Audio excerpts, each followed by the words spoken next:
अस्सलामु अलैकुम वरहमतुल्लाहि वबरकातुह। इल्म तजवीद में आप सबका खैर मकदम है। आज पढ़ेंगे हम तख्ती नंबर 24 इदगाम यरमलून। अब तक हमने 23 तख्तियाँ पढ़ ली हैं। अल्हम्दुलिल्लाह हमारे पूरे सबक अच्छे से हो गए हैं। अब हमारा नूरानी क़ायदा ख़त्म होने आ रहा है, तो आपको क्या करना है, पूरी तख्तियाँ अच्छे से देखना है और अच्छे से प्रैक्टिस करना है, तभी आप आगे की तख्तियाँ समझ सकेंगे, नहीं तो क़ायदे आपको समझ में नहीं आएंगे। ठीक है, चलिए हम शुरू करते हैं। देखिए, तनवीन और नून साकिन के कितने पूरे टोटल 4 क़ायदे हैं। तो हमने 4 क़ायदों में क्या है, 3 क़ायदे हमारे हो गए हैं, हमने अच्छे से पढ़ लिया है। आज हम पढ़ेंगे इदगाम यरमलून। हुरूफ़ इदगाम 6 हैं, या, रा, मीम, लाम, वाव, नून, जिनका मजमुआ यरमलून है। तनवीन या नून साकिन के बाद हुरूफ़ यरमलून में से कोई हर्फ आ जाए तो रा और लाम की सूरत में बग़ैर गुन्ना के मिलाकर पढ़ेंगे। इसको इदगाम बिला गुन्ना और इदगाम ताम भी कहा जाता है। तो इसका मतलब ये है कि देखिए, हुरूफ़ यरमलून के पूरे 6 हरूफ हैं इसके, तो इन 6 हरूफों में से हमें क्या करना है, लाम और रा को बग़ैर गुन्ना के पढ़ेंगे। ठीक है, इन पे हम बिल्कुल भी गुन्ना नहीं करना है, इनको मिलाकर पढ़ना है। गुन्ना सिर्फ इन 4 हरूफों पे होगा, या, वाव, मीम और नून पर होगा। चलिए एक बार मैं आपको पूरे क़ायदे समझा देती हूँ। एक बार हम पूरे क़ायदों को देख लेते हैं। ठीक है, नून साकिन और तनवीन के पूरे 4 क़ायदे हैं। जिस नून पर जज़म हो इसको नून साकिन कहते हैं, 2 ज़बर, 2 ज़ेर और 2 पेश को तनवीन कहते हैं। तो नून साकिन और तनवीन के पूरे कितने 4 क़ायदे हैं ये। ठीक है, ये पूरे 4 क़ायदे हैं। पहला क़ायदा क्या है, इजहार का। नून साकिन और तनवीन के बाद जब ये हुरूफ़ हल्क़ी आ गए तो हमें क्या करना है, नून की आवाज़ को ज़ाहिर करके बग़ैर गुन्ने के मिलाकर जल्द पढ़ेंगे, वहाँ पर हमें बिल्कुल भी ठहरना नहीं है। ठीक है, दूसरा है क्या है, इख्फ़ा। इख्फ़ा में क्या करना है, नून साकिन और तनवीन के बाद हुरूफ़ इख्फ़ा, जो ये 15 हरूफ है। ठीक है, हुरूफ़ इख्फ़ा 15 हैं। जब ये 15 हरूफ आ जाए तो हमें क्या करना है, नून की आवाज़ को नाक में छुपा कर पढ़ना है। तो इख्फ़ा की मिक़दार 1 अलिफ के बराबर है। तो हमें क्या करना है, जब भी नून साकिन और तनवीन के बाद इन 15 हरूफ में से कोई भी एक हरूफ आ गया तो क्या करना है, नून की आवाज़ को हमें नाक में छुपा कर इख्फ़ा करना है। तीसरा आता है इख़लाब। इख़लाब में हम क्या करेंगे, यहाँ पर देखिए, इख़लाब में नून साकिन और तनवीन के बाद तनवीन, 2 ज़बर, 2 ज़ेर और 2 पेश। ठीक है, तनवीन और नून साकिन के बाद बा आ जाए तो हमें ये नून को मीम से बदल कर इख्फ़ा और गुन्ने के साथ पढ़ेंगे। यहाँ पर इख्फ़ा और गुन्ने के साथ पढ़ेंगे, इसको इख़लाब कहते हैं। इख़लाब का मतलब क्या है, बदलने के। तो हम यहाँ पर क्या करेंगे, नून को मीम से बदल कर इख्फ़ा और गुन्ने के साथ पढ़ेंगे। तो ये भी हमने पढ़ लिया है। आज हम पढ़ेंगे इदगाम यरमलून। इदगाम यरमलून के पूरे कितने हैं, ये हरूफ 6 हैं। ठीक है, ये हरूफ 6 हैं, या, रा, लाम, मीम, नून, वाव। तो इन 6 हरूफ में से क्या करना है, लाम और रा को क्या करेंगे, हम बग़ैर गुन्ने के पढ़ेंगे। रा और लाम को बग़ैर गुन्ने के पढ़ेंगे। लेकिन या, मीम, नून, वाव, योमिन, या, वाव, मीम, नून को हम क्या करेंगे, मिलाकर गुन्ने के साथ पढ़ेंगे। तो अभी आज हम पढ़ेंगे इदगाम यरमलून।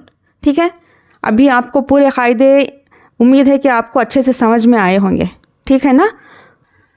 अऊज़ु बिल्लाहि मिनश शैतानिर रजीम, बिस्मिल्लाहिर रहमानिर रहीम।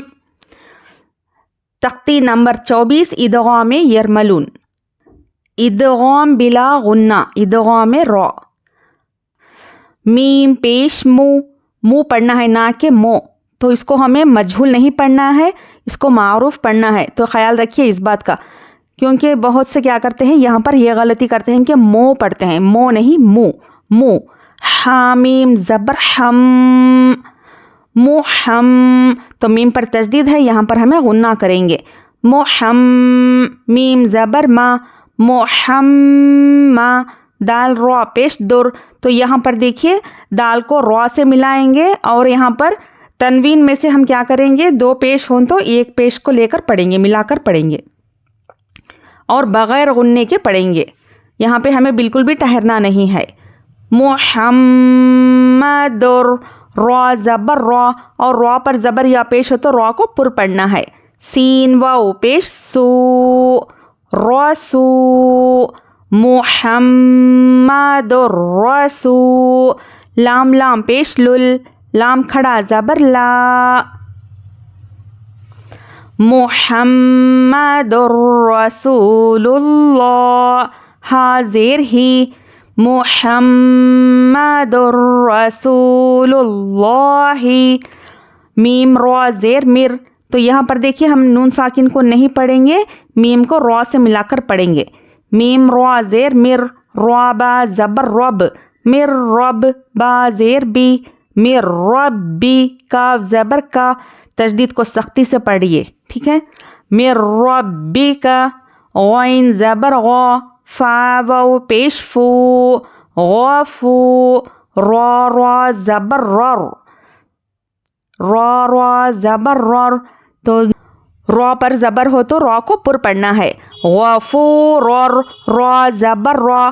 ہایا زیر ہی، اور ہا کو دیکھیے اچھے سے ادا کرنا ہے. ہا اس طرح سے آنا ہے، نہ کہ ہا، ٹھیک ہے. تو ہا میں جبھی بھی مخرج بدلا تو پھر کیا ہے، معنی بھی بدل جاتے اس سے، اس لیے مخرج کا خیال رکھیے. رحی. میم دو زبر من، غفورر رحیمن. عین یا زیر عی، شین زبر شا، عیش. تا را زیر تر، عیش تر. را الف زبر را، دواد زیر دوی، عیش تر را دوی. یا زبر یا، را دوی یا. تا دو زیر تن، عیش تر را دویتن. تو اب یہاں پر ہمیں کیا کرنا ہے، بغیر غننے کے پڑھنا ہے. محمد رسول اللہ. من ربک. غفور رحیما. عیشت راضیۃ. ادغام لام. یہاں پر بھی ہمیں بغیر غننے کے پڑھنا ہے ملا کر. میم لام زیر مل، لام زبر لا، ملا. دال نون پیش دن، ملدن. ہا پیش ہو، ملدن ہو. کاف لام پیش کل، لام لام پیش لل، کلل. لام زبر لا، کللا. ہا الٹا پیش ہو، کللہو. یا زبر یا، کاف لام پیش کل، یکل. لام زبر لا، یکلا. ہا الٹا پیش ہو، یکلہو. رازا زیر رز، قاف لام زبر قل. تو زا کو کیا ہے، رز. تو اس طرح سے آواز آنا ہے، رز قل، رز قل. لام زبر لا، رز قل. کاف میم پیش کم، رز قلکم. حمزہ فا پیش اف، فا لام زیر فل، اف فل. تو فا کو بھی اچھے سے ادا کریے، فا کا جو مخرج ہے وہ بھی صحیح سے ادا ہونا ہے، اف اس طرح سے. افلکم. لام زبر لا، افلا. کاف میم پیش کم، افلکم. میم لام زیر مل، لام زبر لا، ملا. با زبر با، ملا با. نون دو زیر نن، ملا بنن. تو یہاں پر دیکھیے ہم یہ نون ساکن اور تنوین کے قاعدوں میں کیا کریں گے، یہ یہاں پر جب بھی اس طرح سے ملا کر پڑھیں گے نا تو ہم یہاں پر نون کو نہیں پڑھیں گے، ٹھیک ہے. اس طرح سے تشدید والے حرف کو اس طرح ملا کر پڑھیں گے. میم لام زیر مل اس طرح سے ملا کر پڑھیں گے. نون ساکن ہو تو نون کو نہیں پڑھیں گے، اور اگر دو زبر دو زیر دو پیش ہو تو ایک زبر ایک زیر اور یا ایک پیش کو ملا کر پڑھیں گے، ٹھیک ہے. چلیے روانی پڑھ لیں گے. من لدنه كل له يكن له رزقا لكم أف لكم من لبن. ادغام را. محمد رسول الله من ربك غفورا رحيما عيشة راضية. ادغام لام. من لدنه كل له يكن له رزقا لكم أف لكم من لبن. ٹھیک ہے.